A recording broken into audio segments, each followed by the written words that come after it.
काली माँ ने क्यों रखा शिव जी के ऊपर पैर?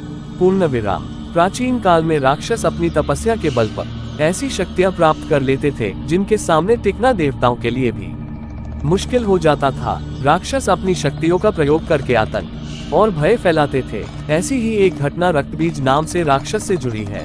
रक्तबीज का अंत माँ काली के हाथों हुआ, लेकिन इस दौरान गलती से माँ काली का पांव भगवान शिव के ऊपर आ गया था। आइए जानते हैं उस घटना के बारे में। जो भी मेरे चैनल पे नए हो तो चैनल को जरूर सब्सक्राइब करें। भगवान महादेव आपके माता पिता को लंबी उम्र देंगे और कमेंट में हर हर महादेव जरूर लिखना। एक बार रक्तबीज नाम के एक राक्षस ने भगवान शिव को प्रसन्न किया और उनसे एक वरदान हासिल कर लिया। रक्तबीज को यह वरदान मिला था कि उसका खून जहां भी गिरेगा वहां से उसी के समान राक्षस पैदा हो जाएगा।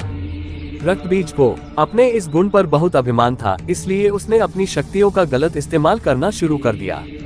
घमंड में चूर रक्तबीज ने देवताओं को युद्ध के लिए ललकारा। देवता रक्तबीज से लड़ने के लिए आ गए, लेकिन जहां भी रक्तबीज का रक्त गिरता वहां से एक और रक्तबीज पैदा हो जाता। इसका परिणाम ये हुआ कि बहुत सारे रक्तबीज पैदा हो गए, जिन्हें हराने का कोई रास्ता देवताओं को दिखाई नहीं दे रहा था। घबरा कर सभी देवता माँ दुर्गा के पास पहुँचे और अपने प्राणों की भीख मांगने लगे। माँ दुर्गा ने रक्तबीज के वध के लिए काली का रूप धारण कर लिया। रक्तबीज को देखकर माँ काली क्रोध से भर उठी और अपनी जीभ को इतना फैला लिया कि सारे रक्तबीज उसमें समा गए। अब जहाँ भी रक्तबीज का रक्त गिरता माँ काली उसे पी जाती। रक्तबीज को समाप्त करते हुए माँ इतनी क्रोधित हो गई कि उनको शांत करना मुश्किल हो गया।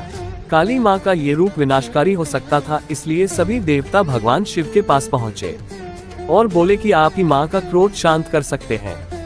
माँ काली के क्रोध को शांत करना भगवान शिव के लिए भी आसान नहीं था, इसलिए भगवान शिव काली माँ के मार्ग में लेट गए। क्रोधित माँ काली ने जैसे ही भगवान शिव के ऊपर पांव रखा वो झिझक कर ठहर गई और उनका गुस्सा शांत हो गया।